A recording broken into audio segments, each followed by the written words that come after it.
Now, accelerator number 7, last one.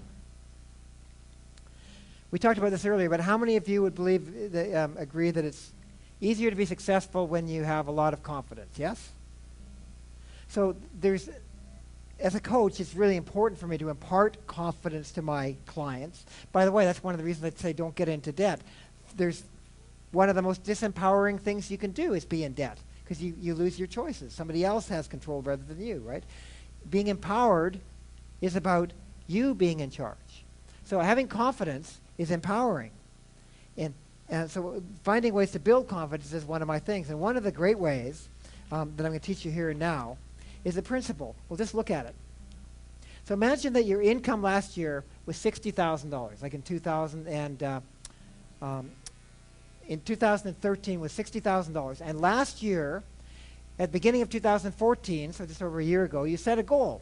And you said, my goal is $100,000. And that's sort of a normal type goal to set, right? It's somewhat ambitious, but an average goal that somebody would set. So imagine then, at the end of December last year, you set this goal for $100,000. You made $60,000 the year before, and you earned $80,000 end of last year. Let me ask you, is that a good thing or a bad thing? Raise your hand if you think it's good.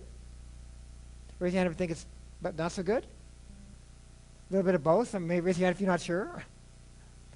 Well, here's the deal. It depends on how you look at it. One way of looking at it is to say, we increased our income. I increased my income by $20,000 or 33%. That's a pretty good increase in the year, right? If you look at it that way, how do you feel about your year? Pretty good. But unfortunately, those of us that are self-employed especially are bad at this. We tend to do the opposite. We tend to look at how far we fell short of our goal, and then we get onto that beating ourselves with a stick again of not being good enough. You know what I'm talking about, right? When you do that, what happens to your confidence? It goes down. So the answer is, it depends how you look at it. And what I want to say about the success principle, this accelerator, is that you need to celebrate your progress. You need to absolutely celebrate your progress. And when you do that, when you notice it, it's like, how are we doing on time here? Yeah, okay, we'll fit this in. So imagine you live in Vancouver, because you do, and you're going to go hiking in the North Shore Mountains, right? You're going to go up this weekend. It's kind of a grizzly, rainy afternoon, and you go up into Seymour with a couple of friends, and you get up there, and it starts to get dark, and it starts to rain. And you go, okay, let's get out of here. And you turn to head home, and you realize you're lost. You can't get out of there. You look around, you're completely lost, and all you can do is really just hunker down in the rain. But you know it's this time of year, it's cold enough that you're easily going to die of hypothermia if you don't have a fire, yes? You have one match.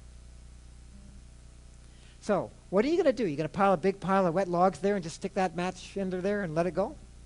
What are you going to do?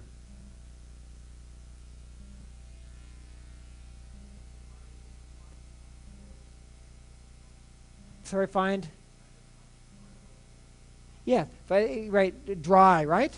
Really small and really dry is what you're going to look for. You're going to look under the logs, under places where it's protected, and you're going to get dry wood, right?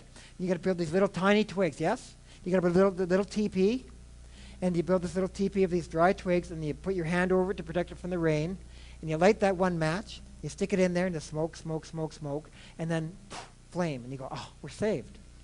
And then what do? Put big logs on top of it? What do? Littler logs, littler sticks, dry or wet. You're still looking for the dry stuff, right? The little small sticks, and you're going to build that thing up to maybe after 5 minutes you can put something that's the size of my finger on there if it's dry, right? You're very, very careful. So you basically nurture and feed the fire. And then after a little while, you start to put bigger and bigger pieces on. Now you can put small pieces of wood that are wet on, yes? And the heat will dry them out, and then they'll burn.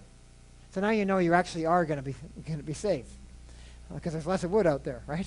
So, and after a while, isn't it true that maybe within a half an hour or an hour, you could build a fire that's hot enough that you could put a wet log on it, and it would burn? But in the beginning, it would have just gone out. I want to say the same about you building your momentum, your confidence in your business.